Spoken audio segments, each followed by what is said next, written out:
ಇವತ್ತು ಇಡೀ ರಾಷ್ಟ್ರ ಮತ್ತು ರಾಷ್ಟ್ರದ ಸೇನೆ ಇವತ್ತು ಉತ್ತರ ಕೇಳ್ತಾ ಇದೆ. ದಯವಿಟ್ಟು ನಮ್ಮ ರಾಷ್ಟ್ರದ ಘನತೆ, ಗೌರವ ಯಾವುದೋ ಬೇರೆ ದೇಶದ ರಾಷ್ಟ್ರಪತಿ ಹತ್ರ ನಿಮ್ಮ ಸ್ನೇಹಿತರಿರ್ಬೋದು, ಆದರೆ ನಮ್ಮ ದೇಶದ ಹಿತಾಸಕ್ತಿಯನ್ನು ಕಾಪಾಡಬೇಕಾಗಿರೋರು ನೀವು. ನಾವು ಕೇಳಬೇಕಾಗಿರೋದು ನೀವು ನಮ್ಮ ನಾಯಕರು ಇದ್ದೀರ, ನೀವು ನಮ್ಮ ಪ್ರಧಾನಮಂತ್ರಿ ಇದ್ದೀರಿ.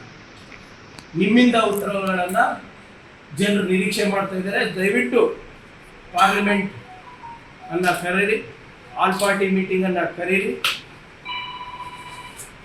ಮತ್ತೆ ಒಂದು ಓಪನ್ ಪ್ರೆಸ್ ಕಾನ್ಫರೆನ್ಸ್ ಮಾಡಿ. ಸ್ವಲ್ಪ ಮನ್ ಕಿ ಬಾತ್ ಸಾಕು. 10 ವರ್ಷ ಅದೇ ಕೇಳಿ ಕೇಳಿ ಕೇಳಿ ಕೇಳಿ ಜನರ ಕಿವಿ ಕಿತ್ತೋಗ್ಬಿಟ್ಟಿದೆ. ನಿಮಗೆ ಯಾವುದೋ ನವೋದ್ಯಮಿಗಳ ಜೊತೆ ಪಾಡ್ಕಾಸ್ಟ್ ಮಾಡೋಕ್ಕೆ ಟೈಮ್ ಇದೆ, ವಿದೇಶಿ ಯಾರು ರಿಸರ್ಚ್ ಸ್ಕಾಲರ್ಸ್ ಹತ್ರ ಪಾಡ್ಕಾಸ್ಟ್ ಮಾಡೋಕ್ಕೆ ಅರ್ಧ ದಿನ ಟೈಮ್ ಇದೆ. ನಮ್ಮ ರಾಷ್ಟ್ರದ ಏನು ಜರ್ನಲಿಸ್ಟ್ ಇದ್ದಾರೆ, ಮಾಧ್ಯಮದ ಸ್ನೇಹಿತರಿದ್ದಾರೆ, ಅವ್ರ ಹತ್ರ ಮಾತಾಡೋಕ್ಕೇನು? ನಿಮ್ಮ ಮಾಧ್ಯಮದ ಸ್ನೇಹಿತರ ಹತ್ರ ದಿನ ಮಾತಾಡ್ತೀರಾ, ಬಿಡಿ, ಟಿವಿನಲ್ಲಿ ಏನು ಹಾಕಬೇಕು ಏನು ಹಾಕಬಾರ್ದು ಅಂತ.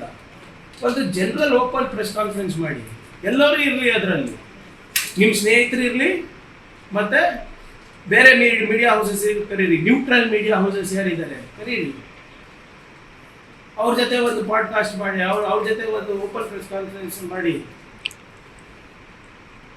ನೀವು ಇನ್ನೊಬ್ರು ಇರ್ತಾರಲ್ಲ, ಸ್ವಲ್ಪ ಖಾರವಾಗಿ ಮಾತನಾಡೋರು, ಇದ್ದಿದ್ದಂಗೆ ಕಾಂಗ್ರೆಸ್ಸಿಗೂ ಬೈತಾರೆ, ಬಿಜೆಪಿಗೂ ಬೈತಾರೆ, ನಮ್ಮ ಯೂಟ್ಯೂಬ್ನಲ್ಲಿ ಬರ್ತಾರೆ.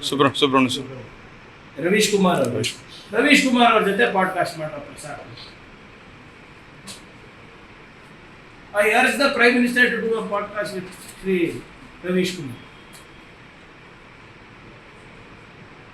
ನೀವು 11 ವರ್ಷ ಆಯಿತು ಸ್ವಾಮಿ, ಎಷ್ಟು ವರ್ಷ ಅಂತ ಓಡೋಗ್ತೀವಿ?